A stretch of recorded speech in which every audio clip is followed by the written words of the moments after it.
Marec priniesol 1,5-násobne viac útokov ako február. Apríl priniesol násobný nárast útokov a tu je za pár príkladov. 23. Kropivnický, Odesa, Kyjev, Zaporožie, Krivoj Roh, Dnipro, Charkov sú najnovšími príkladmi zvýšených leteckých útokov na naše pokojné mesta a civilnú infraštruktúru. V Kyjeve si útok dronom vyžadal 3 životy, vrátane otca a jeho 5-ročnej dcery. Deň predtým bola v Zaporoží zabitá 3-členná rodina a 25.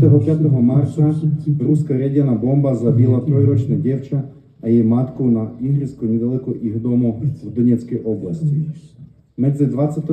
marca a 8. aprílom Rusi spustili 6 masívnych útokov na ukrajinské mesta. Tieto útoky zabili 36 ľudí, z ktorých bolo 9 detí.